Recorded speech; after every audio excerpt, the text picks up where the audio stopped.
While you say, I'm afraid that I might feel sad, we say, most of you are afraid that you'll feel numbness. And we say, oh, wouldn't it be too bad to get numbed into bliss, would it?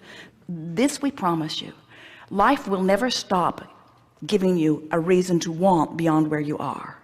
And when you've discovered the deliciousness of turning in the direction of what you want, so that the inspiration is calling you all the time, that is a sort of riding a wave that is beyond verbal description. We promise you, you won't miss the pathos of negative emotion in your life experience. There are a lot of people who, even with the word want, when we use the word want, we mean desire. And we know technically that want can mean desire something I don't have, I'm wanting for it, but it's just semantics. So some people say, I want that, and they feel blissful in it, like a child who hasn't been taught that she can't have everything she wants, loves wanting.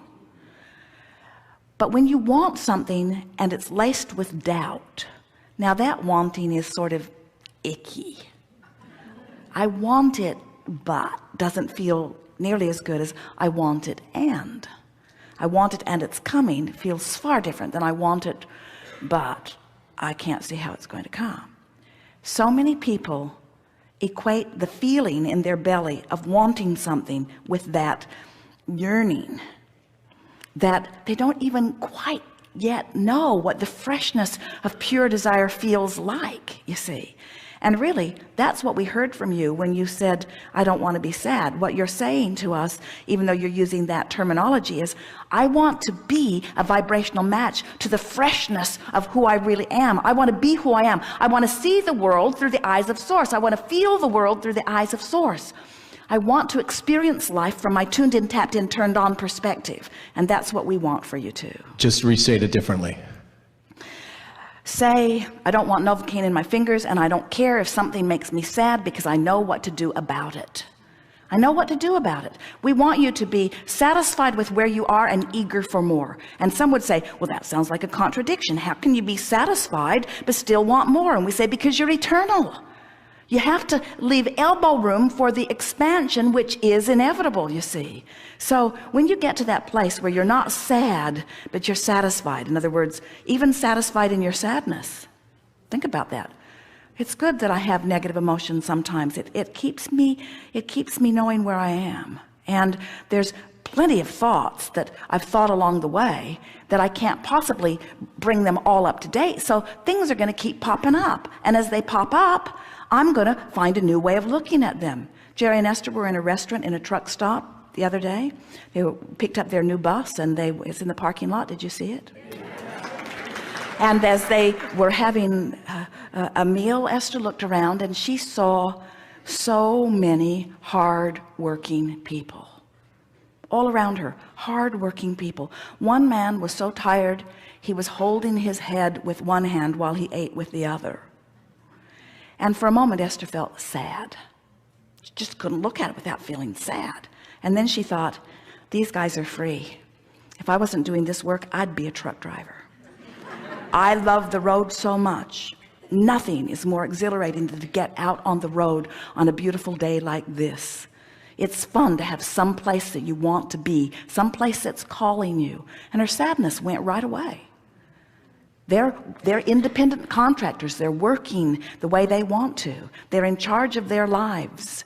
I've never met one that was not pleasant when I engaged them. They are kind to me when we're at the fuel bays. They've taught me the ropes of the moving around the truck stops. They give me mostly thumbs up. They're reaching to feel better. And Esther talked herself right out of her sadness, right into connection. And the guy was still sitting there holding his head with his hand, you see. What you're really getting at is you want control of the way you feel without conditions having to change. And since you can't control conditions, most of you feel vulnerable about the way you're going to feel, because there are conditions out there that if you focus upon them, you're going to feel bad. And there's plenty of people in the world telling you you should focus upon those sad conditions and you should feel sad. And we're here to tell you, you can't help but see some of those negative conditions, and you will feel sad when you focus upon them. But when you do, you'll send off a rocket of desire. And when you turn your undivided attention to the rocket of desire, you will make the world a better place. And that person living that bad experience and your bad feeling response to it, which was all part of your giving birth to the improvement, and then your willingness to give your undivided attention to the improvement, that's the way you help the world be uplifted. You never uplift the world when you feel sad, but maybe sadness is the first step in you helping the world. Because now I'm aware. Because sadness was the contrast that helped you take step one. And without step one, you can't take step two. Step two is source answering it, not really your step to take. Step three is your step. Step three is where your work must be. But never say, I don't want to take step one, because that would defy your reason for coming forth in this leading edge experience.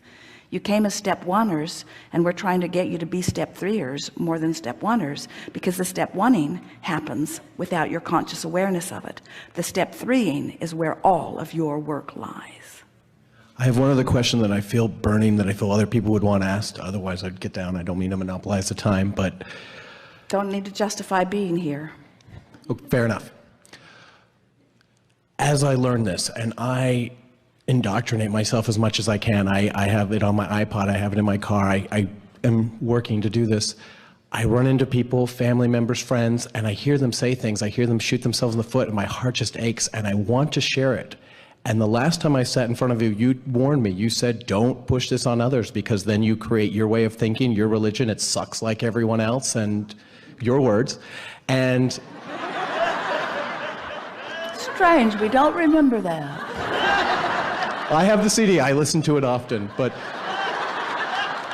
what was interesting is as I played it for someone, it's kind of like the person listening said, like, wow, she kind of smacked you. That was a humble, and I felt that, and I have noticed so many times I want to share with people, and there's negative. I'll give them a CD or something, and they won't listen to it, or I'll share it. Here's the thing.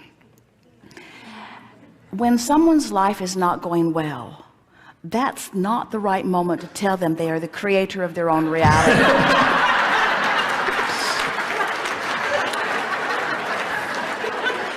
And okay. What's happening to you is, you see, what's happening is, in their struggle, you're hearing asking. And as Source does, in other words, in their struggling, they're sending all kinds of rockets of desires over there into their vibrational escrow.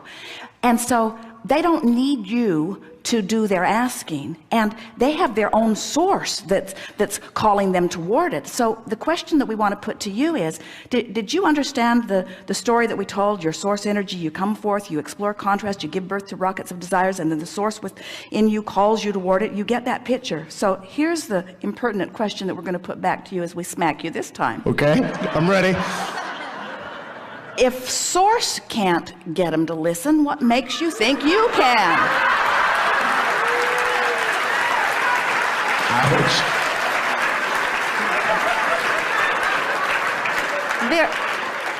In other words, they are where they are, and where they are is all right. But so what happens, if you focus upon them, you see, here's what happens. You're really going to like this. Okay. Ooh, this is the best we've ever given about this particular thing. You really are going to like this. So let's say you're watching someone struggling in their life, and they're launching all kinds of rockets of desires, but they're depriving themselves of their own expansion because they're fixated on what's gone wrong.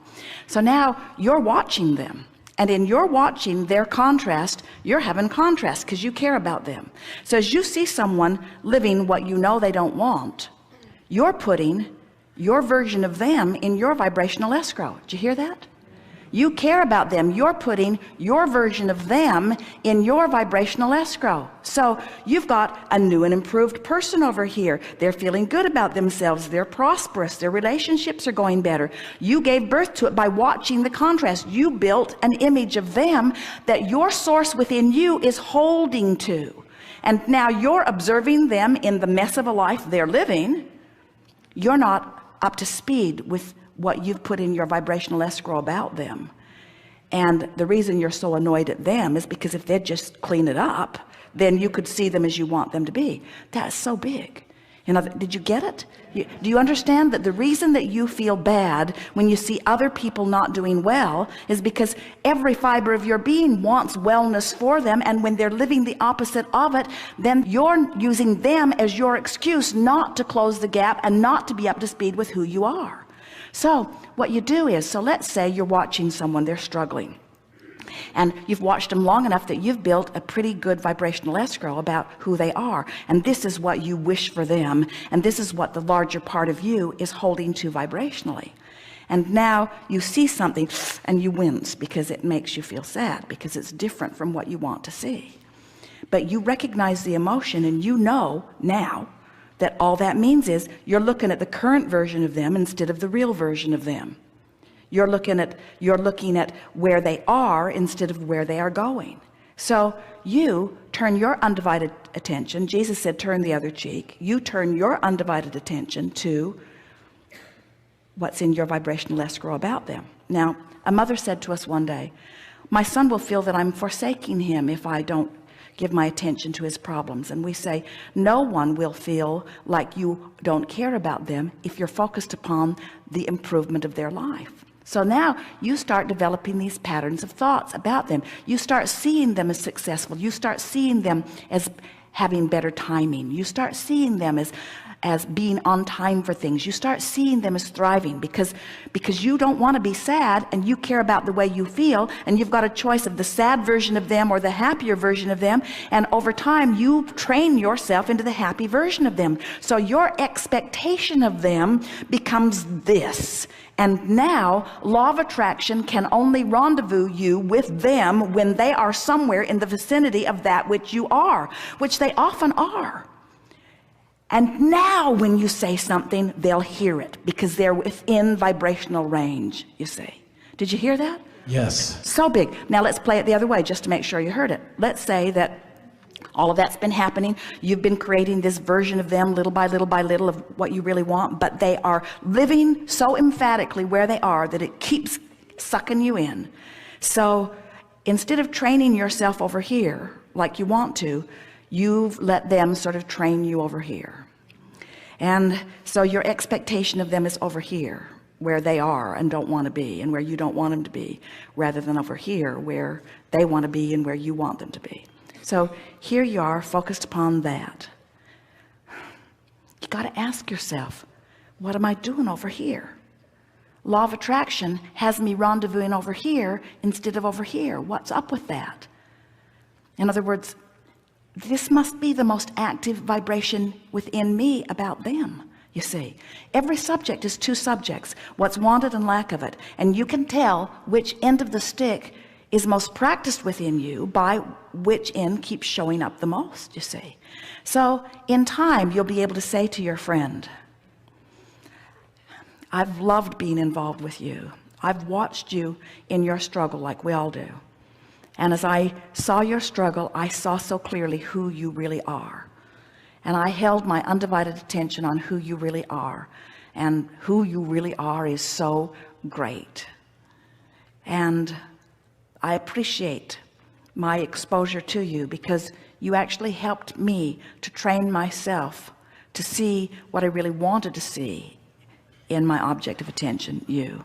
And in doing so, you were a good test for me, you can say to them, because you showed me so much stuff I didn't want to see that I had to really focus to see what I did want to see.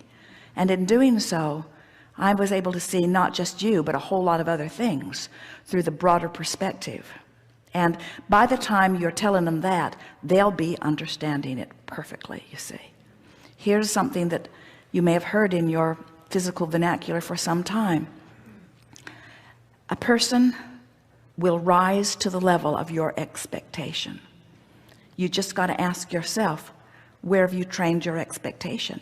Have you trained it as to what you want to see, or are you letting the current reality train your expectation? It's a big difference between deliberate creation and creation by default. You can see who they really are, who they have become, or who they are. That's why it feels so big, you see. I know you feel my appreciation.